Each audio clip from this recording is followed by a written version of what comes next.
we are pulling insulation away from the wall for a second here, because I'm taking these studs that were nailed against the main stud here and just moving it over. It's actually blocking, so I can get the drywall up against this wall, because we are extending the closet, as I mentioned earlier.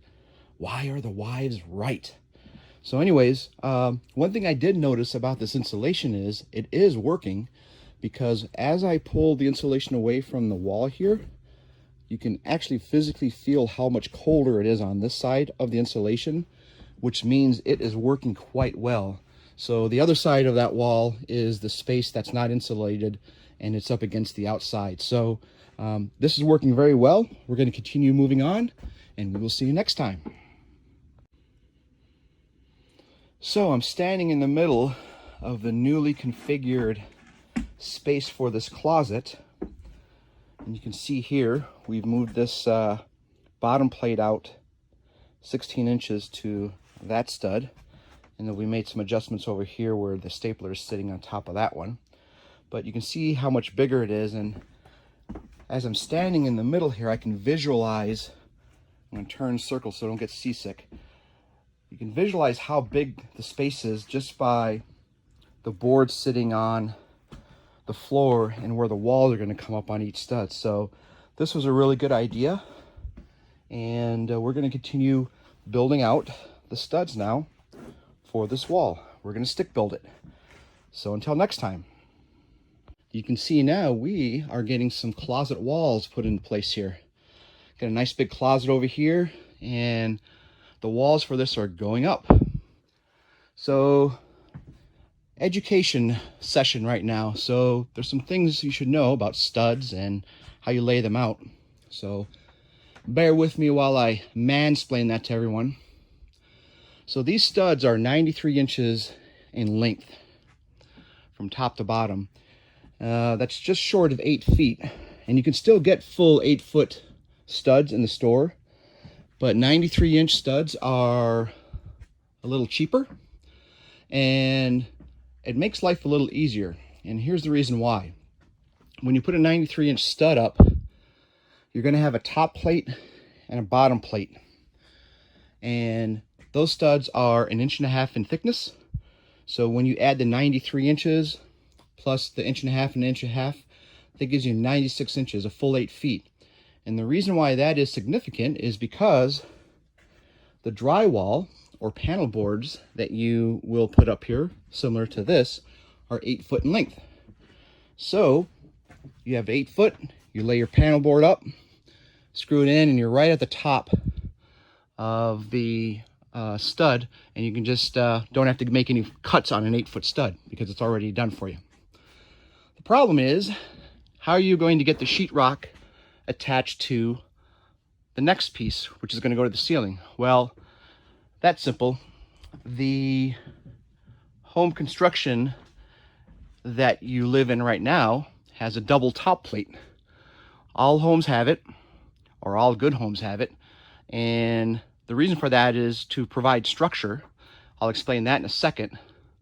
But it's also to give you another area to screw in your drywall to for the next level up. Unless you have a 10-foot sheet, but most people don't use 10-foot sheets. So, and to give you a good example of that, look at the very top there. Not the lighter colored one, but the studs behind that. There's actually 2 studs there. That's a double top plate. So that's typical on house construction. And then the other piece here is, look how this is laid out. You'll see I've got a stud here, then one behind it. And that's typically what you will see at a corner in some type of configuration. And the reason for that is, obviously we're going to a corner here, so you need, you got plenty of room here for a drywall to nail screw into. But the biggest concern here is how you're going to drywall the inside corner. And that's why this stud is here in this configuration, because now when you put your sheetrock and drywall up against here, you have a place to nail. And then the same on this side. Whoops, the same on this side. So you'll see that at every corner, and that's how you get drywall up. So we'll do that and continue it, and get some more studs in here. On interior walls, you can go 24 inches, but I'm just going to go 16 inches because I have the studs there, and plus it'll make the wall a little more sturdier. And then there's one more piece. If you look at the top to see how that's configured, you got the one piece coming in. You can see the end of it right there. But we're going to have another piece, which is going to be part of the double top plate on top of that. And what's going to happen there is you're going to have another stud like this, except it's going to run left to right on top. And what that's going to do is we'll screw into the top of that one, and then you'll have like a jigsaw cross kind of configuration, and it's going to make this corner really sturdy. So that's why you also have a double top plate, as I explained earlier. So we're going to finish this off and continue on. Until next time.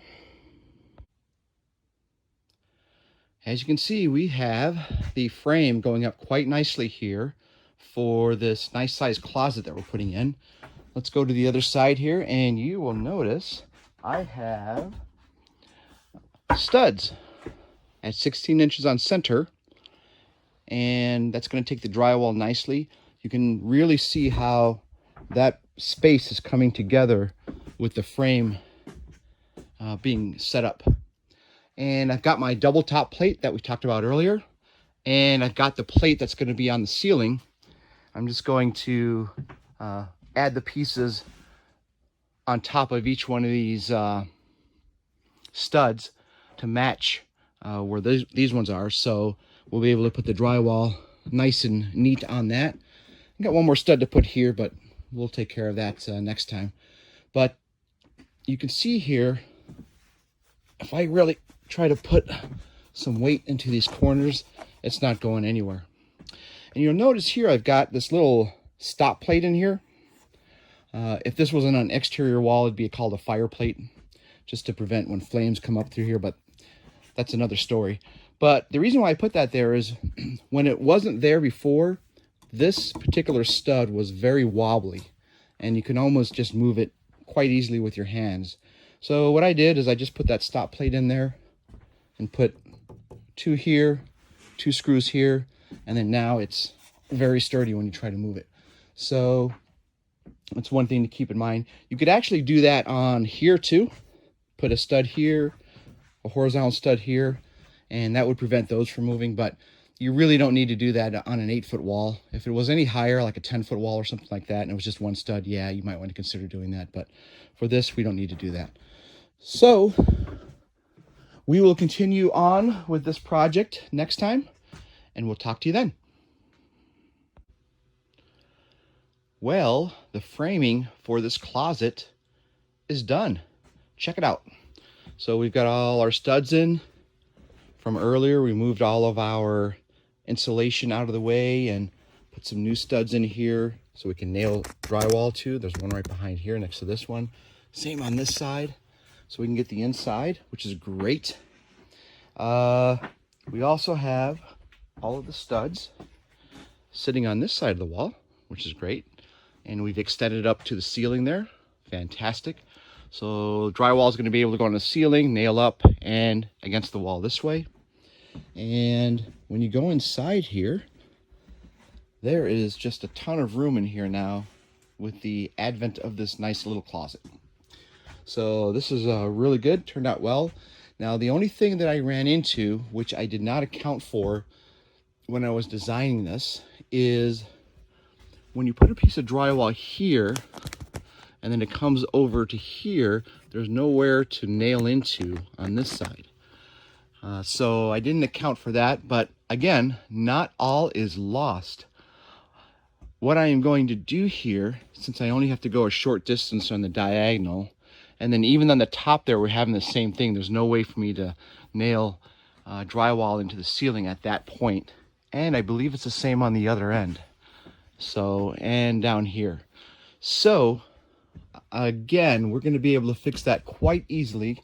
I just need to get inside on the rafters here. And what we're going to do is, I've got all that scrap wood again over there, as I mentioned earlier. And I'm just going to take, doesn't matter what size they are, just going to take those and nail them to the inside of the stud over here. It's about 1.5 inches or so distance here, and that'll bring the first one out flush with this edge here, and then I'll just stick another one on top of that, and we'll just go all the way up to the top and across the side. Up here I only have maybe 2 feet to go, so I should have plenty of scrap wood to take care of that, and then we'll be completely finished. And at that point, once we get done with that, I can conceivably start hanging some drywall in here, because everything will be done at that point, with the exception of getting this door in, which we've kind of delayed that.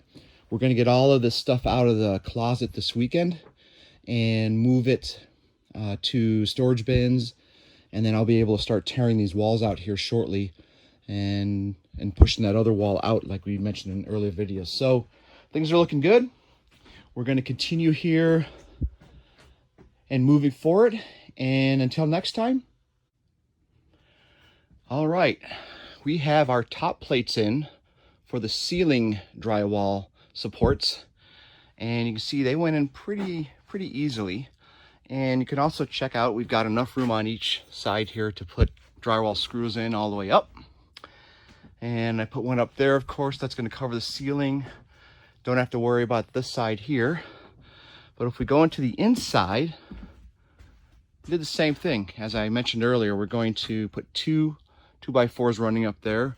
There's certainly enough room to put screws into there for the drywall. And we did the exact same thing on the top here. So we're in a good spot. It looks like everything is ready to be drywalled in this area, and actually the room too. So we're going to be taking a look at doing that. Probably the next thing I'm going to do is drywall, like I just mentioned. I think I'm going to drywall this closet all the way through tomorrow. The reason for that is I want to get this door hung up so it's out of the way, out of the work area. And these doors are the same. One's going there and the other one's going over here. But I want to get this drywall up, get the door hung, and then this area will be complete, and then we can move on to something else. So with that, things are looking fantastic, and we will see everyone next time. Until then, peace out.